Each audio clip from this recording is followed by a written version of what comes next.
Assalamualaikum warahmatullahi wabarakatuh. Perkenalkan, saya Ilham Habibi, NIM A1H1221106.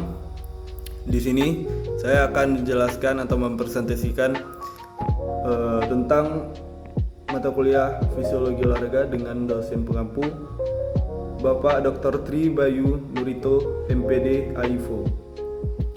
Dengan sekalian saya juga menyelesaikan tugas saya, fisiologi olahraga saya yang saya ketahui dan yang telah dijelaskan oleh Bapak. Nah, sebelum kita masuk ke materinya, sini saya akan menjelaskan apa itu fisiologi olahraga.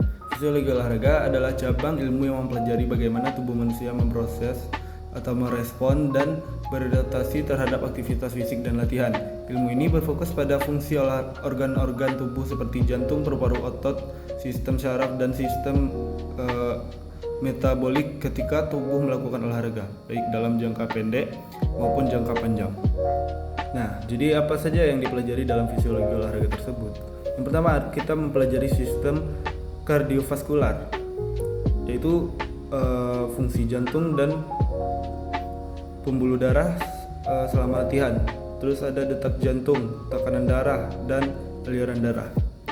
Nah, seperti apa kita cara mengecek denyut nadi atau detak jantung?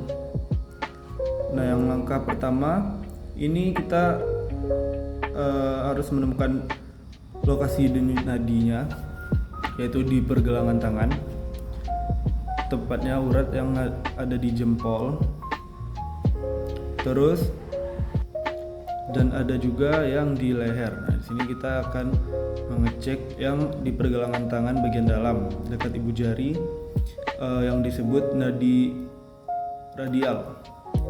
Terus gunakan dua jari. Jangan menggunakan ibu jari karena dia punya denyut nadi sendiri. Dan tentukan lembut area nadi.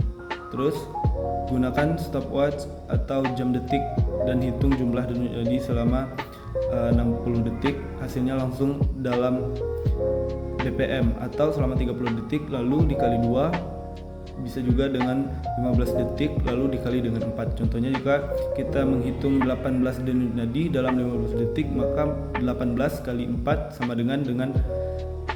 dengan 72 BPM.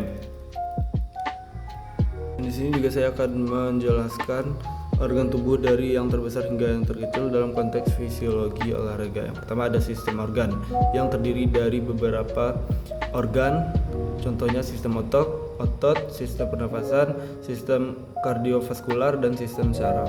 Terus yang kedua ada organ atau unit besar dalam sistem, contohnya otot rangka atau otot besar, jantung, paru-paru, dan otak.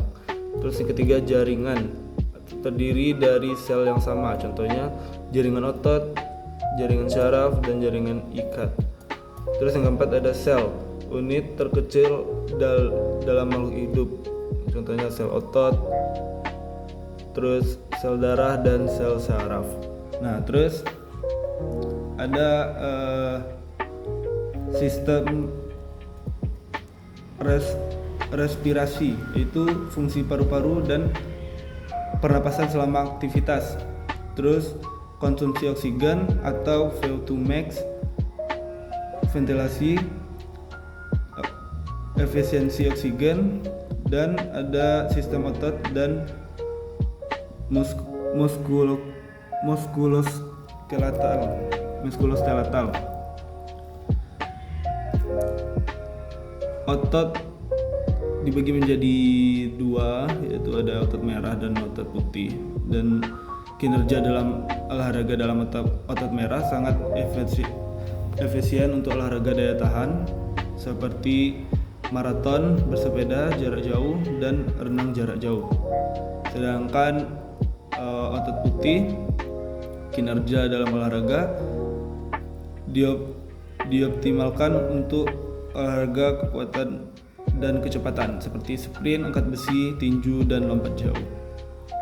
Terus metabolisme dalam energi otot merah sendiri menggunakan respirasi aerobik, menghasilkan energi dari lemak dan glukosa dengan bantuan oksigen atau efisien dan tahan lama, tapi lebih lambat.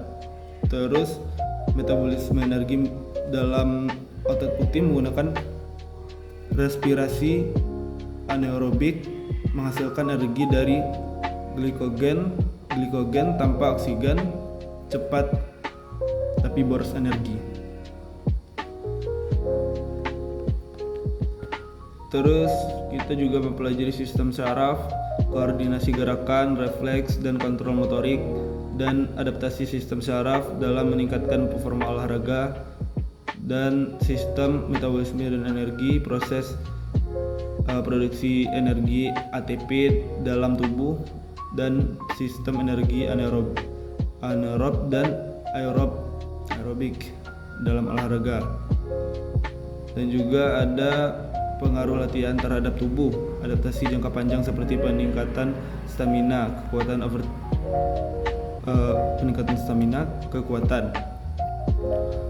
overtraining, pemulihan dan kelelahan.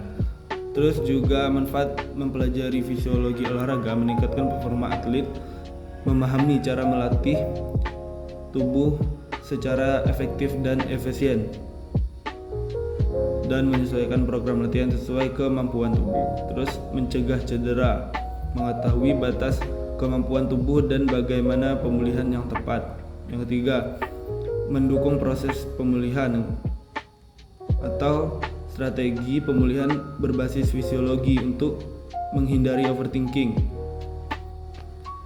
Terus yang keempat, mengembangkan program latihan yang tepat, membuat latihan individu berdasarkan kondisi fisiologis.